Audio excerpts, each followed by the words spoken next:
across the world, Paris, Mali, Beirut, and over the skies of Egypt, causing a worldwide travel warning for Americans. President Obama taking heat for his strategy, or lack thereof, to take on terror. So what would Governor Jeb Bush do if he takes the Oval Office? Governor Bush goes on the record from South Carolina. Good evening, sir. Good evening, Greta. Hope you're doing well. I am, sir. Governor, if you were in the White House tonight with all that's going on around the world, what would you do, or what would you not do, I guess, do or not do as a result of the activity in Paris and all around the world?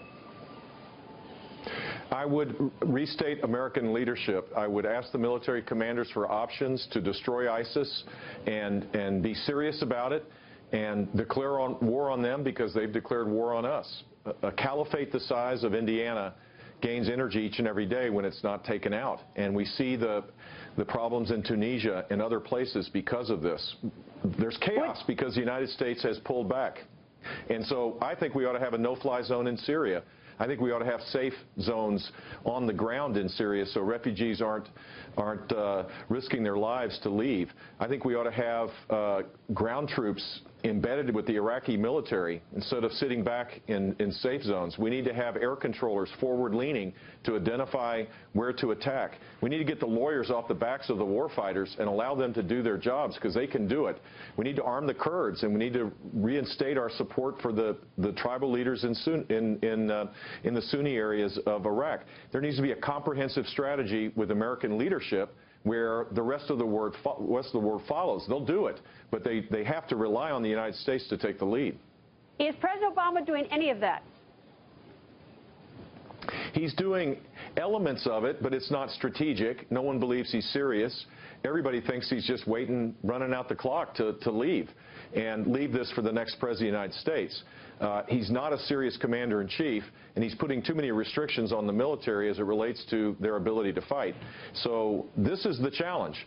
The challenge is when we see weak American leadership, we see what now happens. Voids are filled by asymmetric threats of terror and nation-states that are on the run, whether it's Iran or Russia or China. Across the world, America leadership is desperately needed, and it doesn't exist.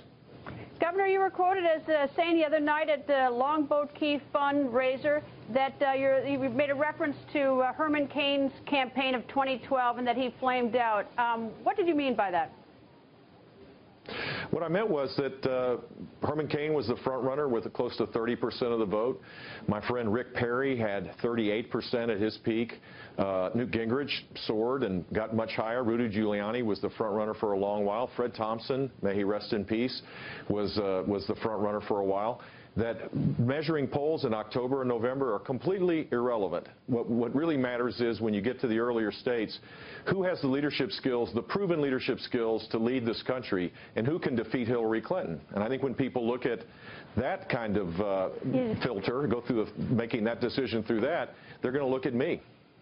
I don't know if you've seen the news, I know you've been busy campaigning, but there's a police officer was indicted in Chicago, a first-degree murder in connection with a shooting. You know, we're all sort of on pins and needles as to how the response of the community is going to be. Your thoughts about that tonight? Well, my heart goes out to the family members of any person that loses their life. I think the judicial process needs to work out. People should remain calm for sure. And we also have to recognize that in these cases, there are very rare cases where police officers do the wrong thing. There are thousands and thousands of cases where police officers do the right thing to protect people in every community. Governor, thank you very much for joining us, sir. Hope to see you soon. Happy Thanksgiving, Greta.